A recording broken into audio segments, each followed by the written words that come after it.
Speaker आवाज। Hello hello hello hello hello hello. Range छोड़ रहा है क्या दूर से? हेलो दूर से रेंज छोड़ रहा है। Hello hello hello.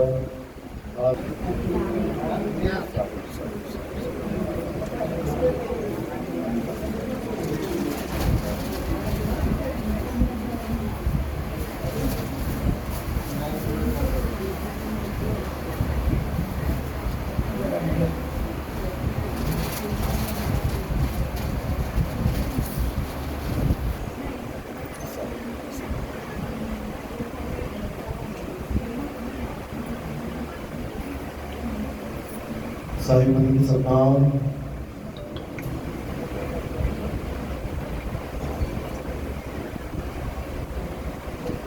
तो आज मुंबई में परमपिता परमात्मा की पूरी ज्ञान का प्रचार होने जा रहा है।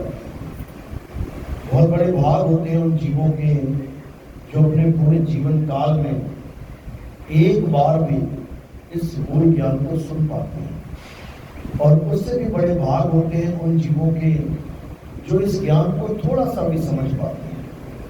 क्योंकि सुनना आसान है, आए बैठे घंटा 2 घंटा सुन के चले गए, लेकिन इसको समझना बहुत मुश्किल है। जिस पर मालिक की कृपा हो, जिस पर परमपिता परमात्मा की दया हो, बंदी छोड़ की मोहर लगी हो, केवल वही इस ज्ञान को समझ पाते हैं, नहीं तो किसी की हैसियत नहीं कि इस ज्ञान को समझ पाते। तो आज उसी मूल ज्ञान को समझाया जाएगा, बताया जाएगा, ताकि आपके जीवन से जो अज्ञान है वो उसका नाश हो जाए। क्योंकि गुरु का काम ही क्या होता है? अज्ञान का नाश करना, ज्ञान को उजागर करना। तो जब तक हमारे जीवन से अज्ञान नहीं गया, तब तक हम ज्ञान की तरफ जा ही नहीं सकते। और अगर ज्ञान की तरफ नहीं गए तो हम ज्ञान और अज्ञान दोनों से परे मुक्त अवस्था में नहीं आ पाए। इसलिए सबसे पहला काम है कि हमने विवेक के द्वारा सत्य और असत्य का निर्णय करना है। तो आज का सत्संग सत्य और असत्य पे ही आधारित है, क्योंकि यही दो चीजें हैं जो अगर समझ में आ जाए तो समझ लो सब कुछ ठीक हो जाएगा। ये जितने भी झगड़े, जितने भी मारकाट हो रही है धर्मों के नाम पे, ये जितने भी बम फोड़े जा रहे हैं धर्मों के नाम पे, ये सब खत्म हो जाएंगे। सब परमात्मा के प्यारे बच्चों की तरह रहने लगेंगे, एक दूसरे से प्रेम करने लगेंगे। लेकिन ये कब होगा? जब हम सत्य को जानेंगे, और सत्य सबका एक है।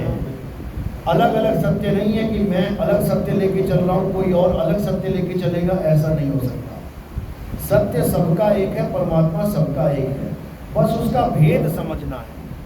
अगर उसका भेद समझ लिया तो समझो कल्याण हो जाएगा। छोड़ रहा है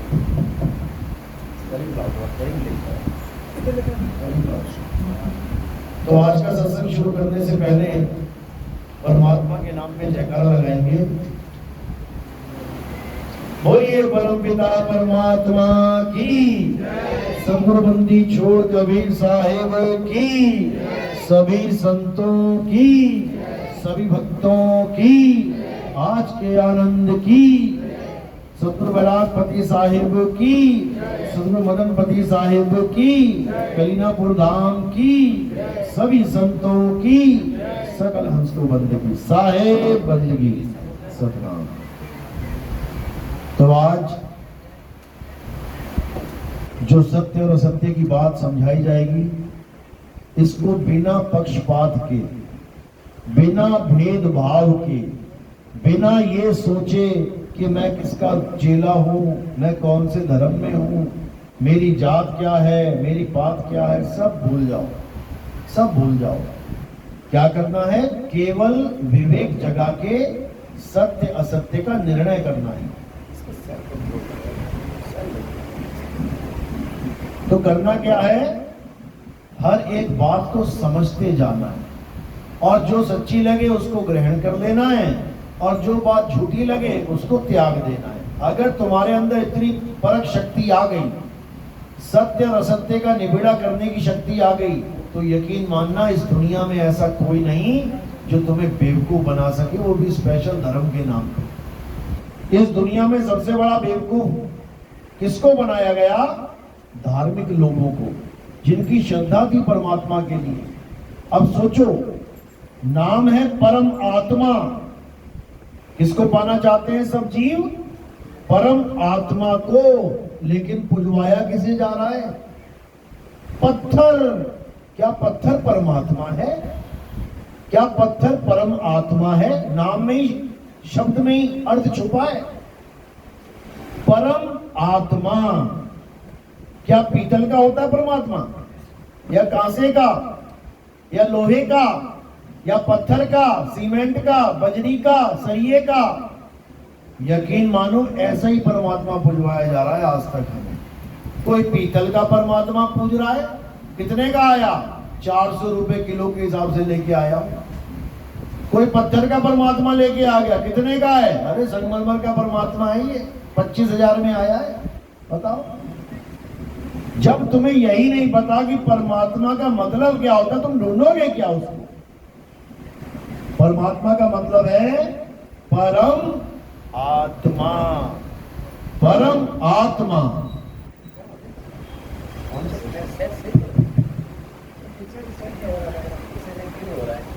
पहले किन्होंने किया था?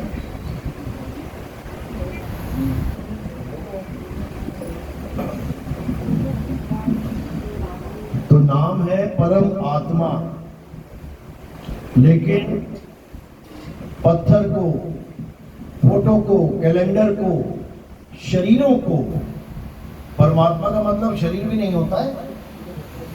शरीर तो नाशवान है, सबका नाशवान है। गीता में यही समझाया कि हे अर्जुन, ये शरीर, ये काया नाशवान है सबकी। तो क्या परमात्मा नाशवान है? नहीं। इसलिए पहले तो काया को किनारे कर देना है। यही कबीर साहब समझा रहे हैं। हम वासी वा देश के जहां जात वर्ण कुल नाही, शब्द मिलावा हो रहा, देह मिलावा नाही। कह रहे पहले तो शब्द को जान लो कि यहां शब्दों का खेल है सारा, यहां देही का खेल नहीं है कि कोई हार्ड मांस चमड़ी लेके अपने आप को बहुत बड़ा महान समझ रहा है। ये सबकी हार्ड मांस चमड़ी एक दिन राख हो जाएगी, ये आग के ऊपर जाएगी, ये मिट्टी में दब जाएगी। इसलिए हार्ड मांस का खेल तो बिल्कुल किनारे ही कर दो, यानी हार्ड मांस की पूजा तो बिल्कुल साइड में कर दो, ये पूजनीय है ही नहीं। अब क्या बचा? अब शब्द बचा। हम वासी वा देश के जहां जात वर्ण कुल नाही, शब्द मिलावा हो रहा, देह मिलावा नहीं। अब कई गुरु बैठे हुए हैं जो कहते हैं हमसे शब्द ले लो, हमारे पास भी शब्द है, हमसे शब्द ले लो। सारे गुरुओं के पास शब्द ही शब्द हैं, तो कैसे पता करें कि कौन सा गुरु सही शब्द दे रहा है? तो कबीर साहब क्या कह रहे हैं? शब्द शब्द बहु अंतरे, सार शब्द मत लीजिए। कहे कबीर जहां सार शब्द नहीं, दृग जीवन सो जीजे।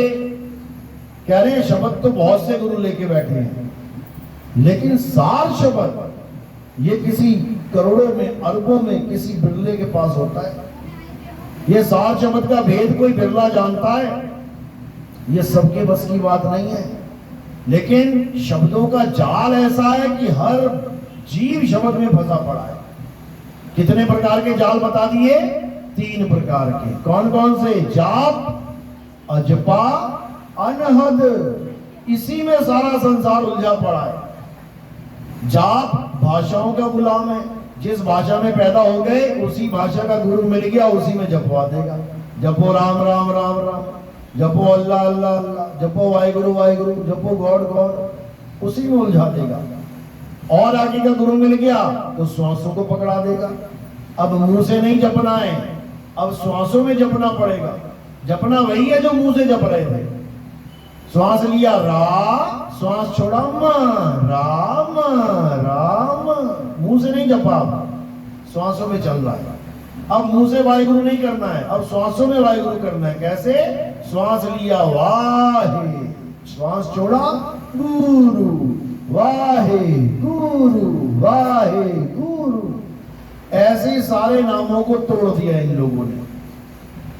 आधा नाम ऊपर जा रहा है और आधा नीचे जा रहा है। कोई भी ले लो, शिव ले लो, ओम ले लो, सोहंग ले लो। श्वास लिया सो, श्वास छोड़ा हंग, सो हंग, सो हंग। कबीर साहब क्या बोल रहे हैं? कह रहे जो जन होंगे जौहरी और रतन लेंगे बिल गाए, सोहंग जपी मुआ और मिथ्या जन्म गवाए। कहते सोहंग जप के मिथ्या जन्म, झूठे में जन्म चला जाएगा तुम्हारा। और 99% जितने भी प्राण योगी हैं ये सब सोहंग जपते हैं, चाहे किसी भी पंथ के क्यों ना हो। कबीर पंथी वो भी सोहंग लेके बैठा हुआ है, ये शंकर जी शिव जी के पंथी वो भी सोहंग लेके बैठे हुए हैं, ये राम जी वाले ये भी सोहंग लेके बैठे हुए हैं, ये रविदास जी वाले ये भी सारे सोहंग लेके बैठे हैं, ये मलूदास जी, घासीदास जी, गीसादास जी, सारे जितने भी हैं ये सब सोहंग का जाप करते हैं। अब कौन समझाए इन्हें कि सोहंग है क्या? साहिब कह रहे सोहंग आवे सोहंग जावे और सोहंग काल सबन को खावे। साहिब कह रहे हैं यही नाम तुम्हारा काल बन जाएगा अगर तुम इसको जप रहे हो, क्योंकि ये आता और जाता है। देखो सांस आ रही है, जा रही है, आ रही है, जा रही है। तो परमात्मा कौन है? आवे ना जावे, जन्मे नहीं मरे, सो निज पीव हमारा हो। हमारा पीव क्या है? जो आता नहीं जाता नहीं। और ये लोग किसके भरोसे बैठे हैं? जो आ रहा है और जा रहा है। साहिब कह रहे हैं इस पे भरोसा मत कर। अरे क्या है भरोसा श्वास का?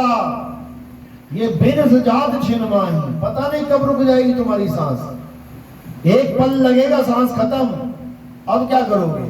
जिस रस्सी को पकड़ के चढ़ रहे थे ऊपर, वो रस्सी खत्म हो गई, टूट गई। अब क्या करोगे? अब धड़ाम से गिरोगे नीचे। तो इस सांस के भरोसे नहीं चढ़ना है। किसके भरोसे चढ़ना है? जैसे चुंबक के भरोसे लोहा चढ़ता है, ऐसे चढ़ना है। चढ़ना तो पड़ेगा, लेकिन जिसके पास लोह चुंबक का भेद नहीं है वो श्वासों से चढ़ेगा। जिसके पास श्वासों का भेद नहीं है वो इस काया के चक्करों से चढ़ेगा। चढ़ना तो पड़ेगा, और कोई रास्ता है ही नहीं। नहीं तो नीचे से निकल जाओ, चढ़ना तो पड़ेगा। तो कह रहे अब तो जाए चढ़े सिंहासन और मिले है सारंग पानी। राम कबीरा एक भय हैं, कोई ना सके पहचानी। कहते हैं राम कबीरा एक भय है, यानी वो परमात्मा और ये जीवात्मा, ये दोनों का एक स्वरूप हो जाएगा जब ये अपनी मालिक की गोद में बैठेगी जाकर। जब ये सोहंग सुरता सत्य की गोद में बैठेगी जाके, तब ये सत्य ही हो जाएगी। जहां से बिछड़ी है वहीं मिल जाएगी। इसी को बोला है सोहंग ऊपर और है, सत सुकृत एक नाम, सब अंशों का वंश है, नहीं बस्ती नहीं गांव। इस एक दोहे में सारे गुरुओं का खेल खत्म हो जाएगा। सारे गुरुओं का, जो तुम्हें सोहंग नाम देके कहते हैं बस ये जपते रहो तुम्हारा बेड़ा पार हो जाएगा। या कोई ये कह रहा है कि सतलोक चलो, अलग लोक चलो, वहां पे बड़े बड़े मकान खाली पड़े हैं, दुकानें खाली पड़ी हैं, बड़ी बड़ी नदियां हैं, नाले हैं, पूरा मोहल्ला बसा हुआ है। एक ही दोहे में सब खत्म। क्या कह रहे हैं? सोहंग ऊपर और है, यानी इस जीव से ऊपर कोई और भी है भाई, उसको जान। सोहंग ऊपर और है, सत सुकृत एक नाम। अब कई लोग इसको क्या करते हैं? सत सुकृत नाम जपने लग जाते हैं। क्यों? क्योंकि आंख के अंधे नहीं, अकल के अंधे हैं।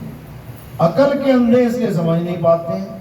इनकी अकल को अगर बढ़िया से इनका लेजर ऑपरेशन कर दिया जाए, इनका चश्मा छूट जाएगा।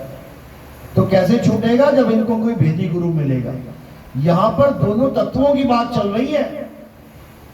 सोहंग भी एक तत्व है और सत्व भी एक तत्व है। सोहंग ऊपर और है, सत सुकृत एक नाम। यहां जीव से ऊपर पीव की बात चल रही है कि जीव को ही सत्य मत मान लेना। बहुत से पंथ ऐसे चल रहे हैं जो जीव को ही सर्वे सर्वा मानते हैं। जैसे जैन समाज जो हमारा है, वो जीव को ही सब कुछ मानता है। जीव हत्या मत करो, जीव हत्या मत करो, जीव ही सब कुछ है। हमारा पारक सिद्धांत कबीर साहब के नाम पे चल रहा है और बिल्कुल कबीर साहब से विपरीत चल रहा है, उल्टा। जो कबीर साहब कह रहे हैं सब चीज को मना मना मना मना करता जा रहा है। कबीर साहब ने कहा सार शब्द कही बाँचियो मानो एतबारा, वो कह रहे हैं मानो और ये कर रहे हैं मना। वो कह रहे हैं मानो, ये कह रहे हैं मना।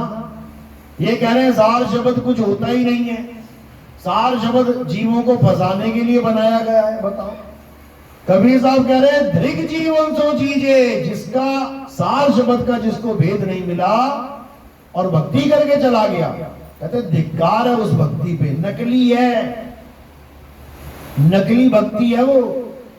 तो कह रहे हैं सार शब्द मत लीजिए, सारे शब्दों को छोड़ दे और सार शब्द को मत ले। तो जब सारे शब्दों को छोड़ दोगे तो क्या बचेगा? सार शब्द। वो कैसे दिया जाएगा? वो शब्दों के माध्यम से नहीं दिया जाता। वो कैसे दिया जाता है? इशारे से, सैन से। समझा रहे हैं साईं। हम वासी वा देश के, जहां जात वर्ण कुल नाही, सैन मिलावा हो रहा, देह मिलावा शब्द मिलावा नहीं। ना तो किसी देह और ना ही किसी शब्द के चक्कर में पड़ना है। अब सैन को जानना है। सैन को कहते हैं प्रगट पर दीखत नाही, सतगुरु सैन सहारा हो, आवे ना जावे जन्मे नहीं मरे, सो निज पीव हमारा हो। कहते ना वो आता है ना जाता है ना जन्मता है ना मरता है, वही हमारा पीव है। लेकिन उसे जानना बच्चों का खेल नहीं है। उसके लिए आपको बहुत बहुत ज्यादा विवेकी होना पड़ेगा। क्यों? क्योंकि जब तक सारी चीजों को छोड़ नहीं दोगे तब तक उसको प्राप्त नहीं कर सकते। समझ लो, सारी चीजों को छोड़ने का मतलब ये नहीं घर वाले छोड़ दो, बीवी बच्चे छोड़ दो, वो अलग चीज होगी। सारी चीजों को छोड़ने का मतलब जहां तुम्हारी सुरता फंसी पड़ी है वहां से घुमा लो। यानी संसार में रहो, लेकिन कैसे? कमल के फूल की तरह रहो संसार में, कीचड़ में, लेकिन कीचड़ लगने मत देना भैया। इतना समझ लो। इस संसार को एक नाटक समझो। तुम्हारा पति, तुम्हारी पत्नी, तुम्हें लग रहा है तुम्हारी पत्नी है, तुम्हारा पति है, नाटक चल रहा है।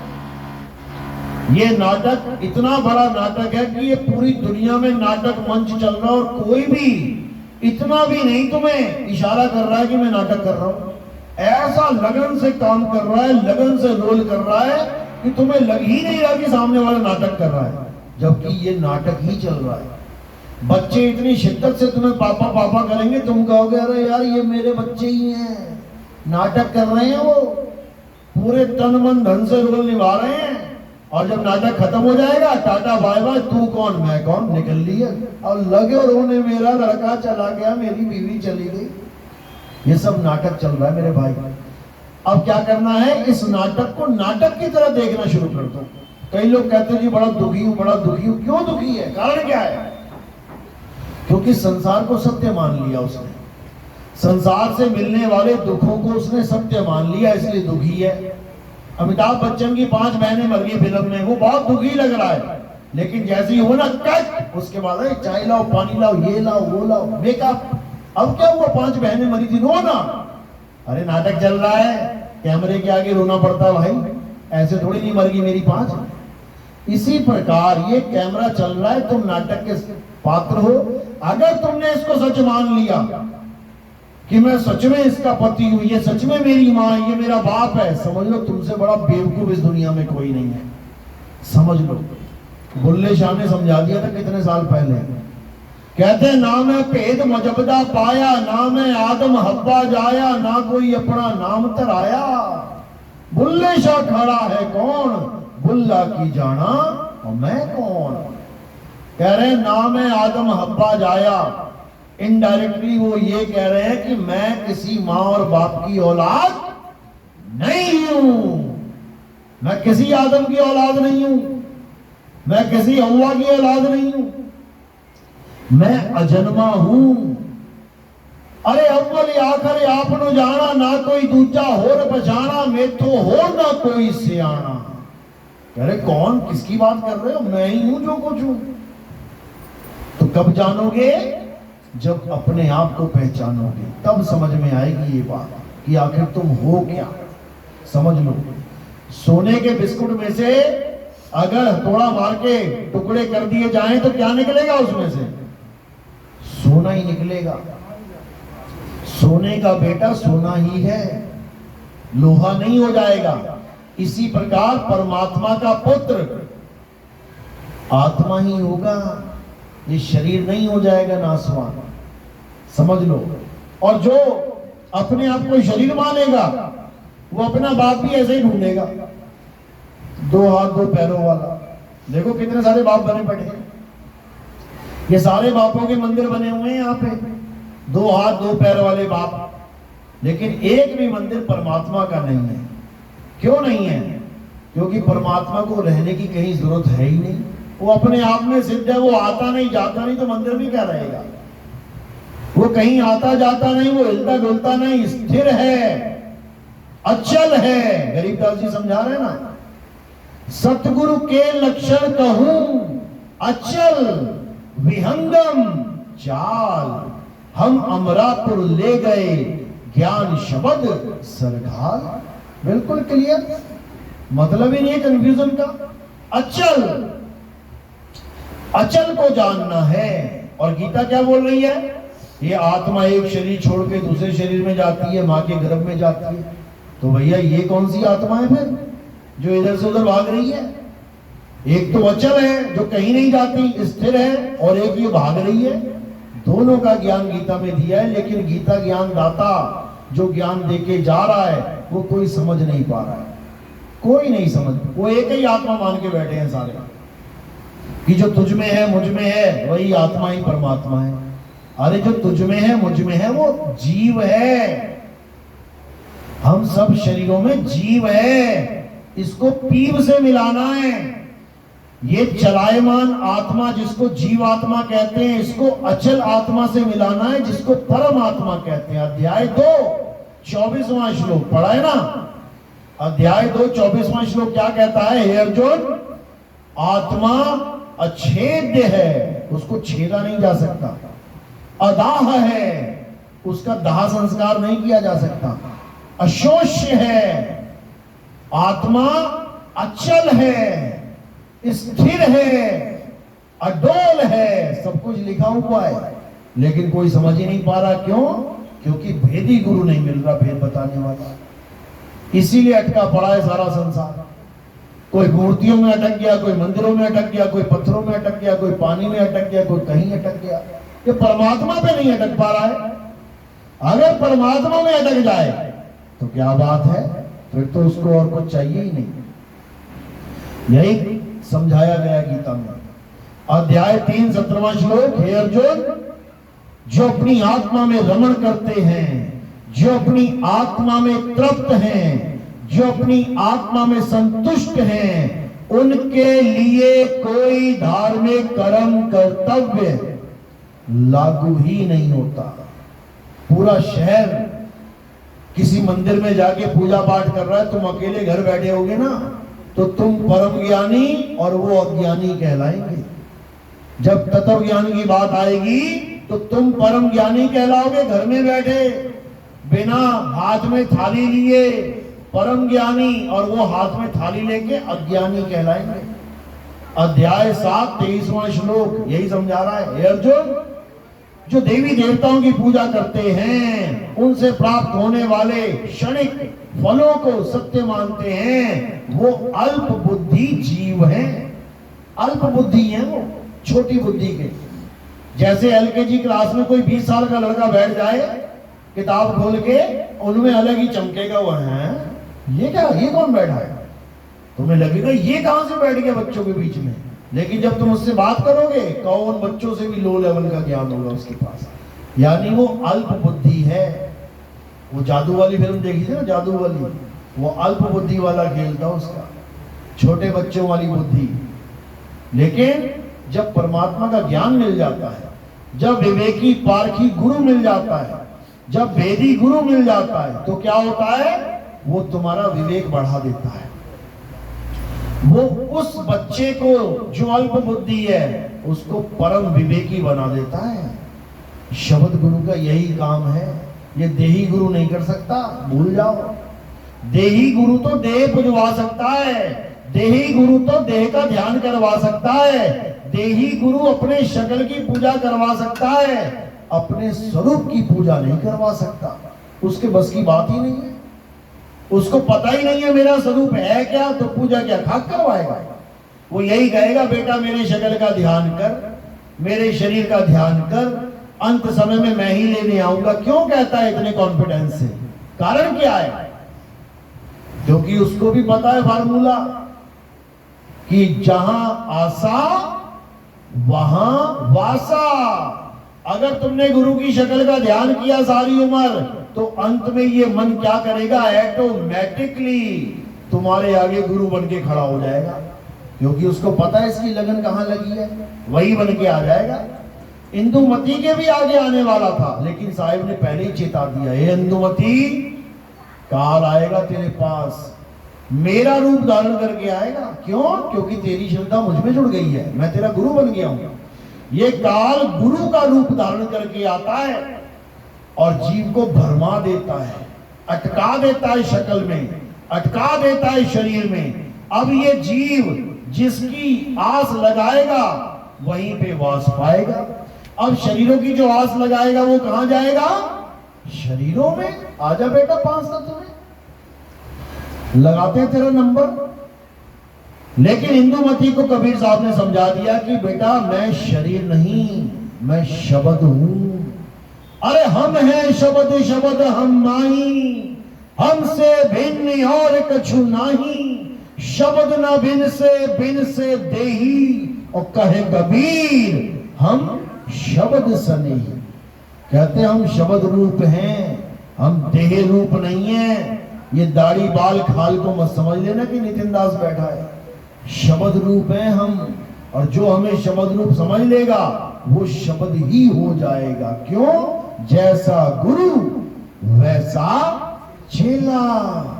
अगर गुरु को शरीर मान लिया तो बेटा तुम पक्का शरीर में ही रहोगे, क्योंकि गुरु तुम्हें अपना स्वरूप देता है, और तुमने शब्द स्वरूप ग्रहण नहीं करके शरीर स्वरूप ले लिया, तो जो लिया है वही मिलेगा। इसीलिए कबीर साहब बार बार समझा रहे हैं, शब्द हमारा तू शब्द का, और सुन मत जा सरक, जो चाहे निज रूप को तो शब्द ही ले परख। कहते हैं शब्द हमारा और तू शब्द का, यानी मेरा स्वरूप और तेरा स्वरूप, दोनों का स्वरूप क्या है? शब्द है। हम दोनों में से देह कोई नहीं है, ना गुरु ना चेला। समझ लो, कह रहे शब्द गुरु, सूरत धुन चेला। चेला कब तक? जब तक उस धुन को प्राप्त नहीं कर रहा है। और जैसे ही उस धुन को प्राप्त करेगा तो क्या हो जाएगा? अरे कीट न जाने भृंग को, गुरु कर ले आप समान।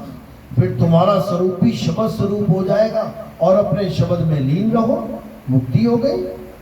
इसी को साहिब ने बोला है, अरे सत्य स्वरूपी नाम साहिब का, सो निज नाम हमारा। हमारे नाम और उसके नाम में कोई भेद नहीं है। मटके के जल में और कुएं के जल में। बंद हो गया और बैटरी खत्म हो गया। मटके के जल में और कुएं के जल में कोई फर्क नहीं है। बैटरी खत्म। तो यही समझना है, इसके अलावा सब झूठ है। कोई कितना ही तुम्हें बताता रहे कि परमात्मा को पाना है, परमात्मा सतलोक में रहता है, परमात्मा अलख लोक, अगम लोक, अनामी लोक में रहता है, बिल्कुल नहीं मानना। बिल्कुल मत मानना कि परमात्मा सतलोक में रहता है, नहीं रहता है। कहाँ रहता है वो? कह रहे हैं सब घट मेरा साइया, सूनी सेज न कोय, और बलिहारी वा घट की, जिस घट पर घट होए। कह रहे वो सतलोक नहीं है, सतलोक वो है जहां वो प्रगट है, लेकिन तुम्हें उसका भेद नहीं पता, इसलिए तुम्हारा जन्म मरण का चक्कर खत्म नहीं हो रहा है। साहिब कह रहे मोको कहाँ ढूंढे रे बंदे, मैं तो तेरे पास में, ना मैं जप में, ना मैं तप में, ना एकांत निवास में। मोको कहाँ ढूंढे रे बंदे, मैं तो तेरे पास में। तो अब पास वाले मालिक को ढूंढना है, अब दूर वालों के पीछे नहीं भागना। अरे है प्रगट, कह रहे हैं पर दिखत नाही। अब ऐसा गुरु चाहिए जो प्रगट वस्तु को दिखा दे। दिखा दे मतलब ज्ञान बोध करवा दे, तरीका बता दे कैसे उसको जाने, और उस तरीके पे चलते चलते चलते चलते आप उसको प्राप्त करके रहो। यही समझा रहे हैं। कह रहे हैं करत करत अभ्यास ते, जड़ मत होत सुजान, जैसे रसरी आवत जात ते, सिलते पड़े निशान। पनघट पे रस्सी देखना, पत्थर पे भी पूरा छेद कर देगी, एक एक उंगली जितना।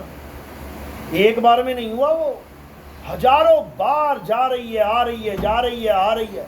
इसी प्रकार जब आप हजारों लाखों बार सूरत को पकड़ पकड़ के लेके आओगे और अपने स्थान पे लगाओगे, तो कहते हैं लगते लगते लगते लगते लग ही जाएगी। लेकिन तब जब तुम्हें पता हो कि लगानी कहाँ है, और यही नहीं पता लगानी कहाँ है, और दोहा यही बोलते जा रहे हो, राम नाम रटते रहो जब लग घट में प्राण। अब पता है नहीं कि रटना कैसे है, रटने को क्या कहते हैं, सिमरन होता कैसे है। दोहे रट के थोड़ी नहीं मुक्ति हो जाएगी। तो आज के समय में हर जगह यही चल रहा है, दोहे बोल दो गुरुजी बन के बैठ जाओ, उसके बाद 84 में चले जाओ। तो कह रहे हैं झूठा गुरु अजगर बना, और लख 84 जाए, सारी संगत चींटी बनी, तोड़ तोड़ के खाए, हालत खराब हो जाएगी। लेकिन ये सब कब रुकेगा? जब तुम्हारे जीवन में भेदी गुरु आ गया। तो वो क्या बताएगा? वो कोई मंत्र जंतर नहीं जपवाएगा तुम्हें कि आंख बंद करके बैठ जाओ और बन जाओ महात्मा, ऐसा कुछ नहीं है। वो आंख भी नहीं बंद करवाएगा, वो कान भी नहीं बंद करवाएगा। आंख ना मूंदो, कान ना रूंदो, और तनिक कष्ट मत धारो, खुले नयन पहचानो हंस हंस, सुंदर रूप निहारो। पनिहारिन की तरह भक्ति बताएगा वो। अरे सिमरन की सुधियूं रहे, ज्यों गागर पनिहार, बोले डोले सूरत में, कहें कबीर विचार। यानी पनिहारिन ना तो आंख बंद कर रही है और ना कान बंद कर रही है, और अपने रास्ते पे चलती जा रही है, और ध्यान कहाँ है उसका? उसके मटके पे मटका नहीं गिरने दे रही है। बस इतना समझ लो। बस ऐसे ही आपने चलते चले जाना है, चलते चले जाना है, और 8 पैर की भक्ति आपकी अपने आप होती जाएगी। 8 पैर। तो कह रहे हैं द्वार धनी के पड़े रहो, और धक्का धनी का खाओ, कब हूँ धनी निवाजी हैं, जो दर छाड़ना जाओ। कभी तो वो धनी निवाजेगा। अगर दरवाजा छोड़ के नहीं गए तो। एक भिखारी खड़ा है तुम्हारे दरवाजे पे, मांग रहा है भी, अल्लाह के नाम पे दे दे, मौला के नाम पे। 5 मिनट हो गया, 10 मिनट हो गया, लगातार बोलता जा रहा है। 1 घंटा हो गया, 2 घंटा हो गया, 5 घंटा हो गया, कहते हैं कठोर से भी कठोर हृदय वो भी पिघल जाएगा। यार 5 घंटे हो गए भाई, ये मांगता ही जा रहा है, इसका मतलब इसको सच में बहुत ज़रूरत है। अगर सच में ज़रूरत ना होती तो क्या होता, अरे ना देना ना दे, कहीं और देख लेंगे। लेकिन उसको पता है कि यहीं मिलेगा जो मिलेगा, इसलिए वो वहीं खड़ा रहेगा। तो अगर दर छोड़ के नहीं जाएगा तो पक्का उसको नवाजा जाएगा।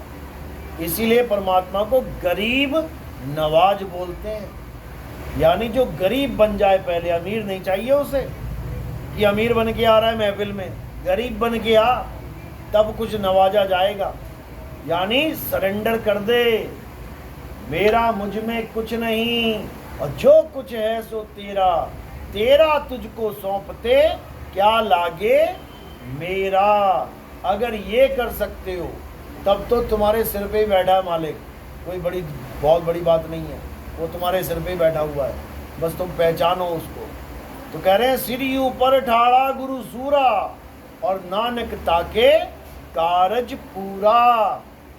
लेकिन तब जब सरेंडर करो, जब परमात्मा के आगे नतमस्तक हो जाओगे कि करे करावे आपे आप, मानुष के नहीं कुछ भी हाथ, अपने आप को करता भी नहीं मानना है।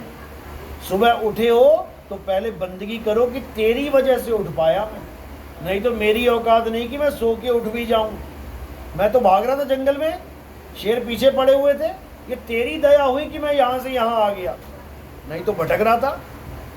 तो जब ये भाव तुम्हारा आ जाएगा कि हर काम कौन कर रहा है, परमात्मा करवा रहे हैं, हम नहीं कर रहे हैं, तो तुम अकर्ता हो जाओगे, कर्ता भाव खेल खत्म हो जाएगा। नानक साहब यही समझा रहे हैं, जब लग जानू मैं हूँ करता, तब लग गर्भ जून में फिरता, जब लग जानू बैरी मीत, तब लग नीचल नाही चीत। कह रहे जब तक मैं अपने आप को कर्ता मान रहा हूँ तब तक मैं गर्भ में फिर रहा हूँ, जब तक मैं किसी को दुश्मन और दोस्त मान रहा हूँ तब तक मैं टिक नहीं पा रहा हूँ। क्यों? दुश्मन वैसे हिला देगा तुम्हें, और दोस्त कभी धोखा दे दिया तो वैसे हिल जाओगे। यानी अब दोस्ती और दुश्मनी दोनों से ऊपर उठ जाना है। कबीर खड़े बाजार में सबकी चाहें खैर, और ना काहू से दोस्ती ना काहू से बैर। बस इतना समझ लो। हाँ, कोई वक्त पे आ रहा है, कैसे हैंडल करना है, उस वक्त क्या धर्म है उसको निभा दो। ऐसी पक्की दोस्ती भी नहीं करनी है कि उसके बिना तुम जी ना पाओ, वो चला गया और तुम पागलों की तरह घूम रहे हो मजनू बन के, ऐसा काम नहीं करना है। ठीक है, कोई आया जीवन में, ठीक है, अच्छी बात है, कोई चला गया और अच्छी बात है। ऐसे जीवन जियो अपना, ना काहू से दोस्ती ना काहू से बैर। बच्चा पैदा हो गया, अच्छी बात है, मर गया और अच्छी बात है, किसी और क्या पैदा हो जाएगा, वहाँ 4 खुशियाँ दे देगा, मुझे तो दे ली उसने। लेकिन कहो हाय मेरा बच्चा मर गया, अब रो फिर। कोई किसी का बच्चा नहीं है। इक लेवा इक देवा दूतम, कोई किसी का पिता ना पूतम। उस माँ से जाके पूछो जिसके घर वो मरा है और तुम्हारे घर पैदा हुआ है, उससे पूछो जाके खुश है क्या? वहाँ वो दहाड़ मार मार के रो रही है, चीखें मार मार के रो रही है, और यहाँ तुम थालियां बजा रहे हो, लड़का पैदा हो गया। अरे उसका मरा है तो पैदा हुआ है तेरे यहाँ, तेरे मरेगा किसी और के यहाँ पैदा हो जाएगा। ये तो चक्र है, काल चक्र चक्की चले, और बहुत दिवस और रात, अगुण सगुण यानी निर्गुण सरगुण 2 पाटले, और तामे जीव के साथ।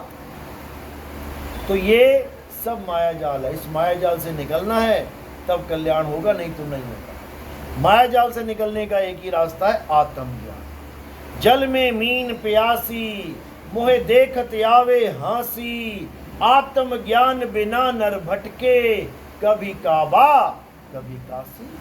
सारा खेल ही खत्म कर दिया, सारे खेल ही खत्म कर दिए कबीर साहब ने एक लाइन में, कि आत्मज्ञान बिना नर भटके। ऐसा गुरु ढूंढ लो जो तुम्हें आत्मा का बोध कैसे होगा ये बता दे। केवल वो गुरु नहीं चाहिए जो तुम्हें केवल इतना बता रहा है कि तुम आत्मा हो, और तुम सोच रहे हो हाँ मैं आत्मा हूँ खुश। ऐसे नहीं होगा। तुम आत्मा हो इसमें कोई शक नहीं है, लेकिन तुम अपने आप को जानोगे कैसे? आज 50 साल हो गए इस शरीर को धारण किए, क्या कभी आत्मा का बोध हुआ? तुम आत्मा हो तो बोध भी तो करो अपना। क्यों तुम अपने आप को शरीर मान रहे हो? क्यों? क्योंकि तुम अपने आप को आत्मा जान नहीं पा रहे हो, तभी तो मान रहे हो। अगर हम आत्मा हैं, केवल इतना जानने से मुक्ति हो जाए तो सबकी मुक्ति हो जाएगी, लेकिन इससे मुक्ति होने वाली नहीं है। आत्मा को आपने मान लिया कि मैं आत्मा हूं, ये तो शुरुआत है, ये तो सवाल की शुरुआत है। जैसे हम कहते हैं माना x = 10, तो यही सवाल खत्म हो गया क्या? मानने से खत्म नहीं होगा, 0 आ जाएंगे।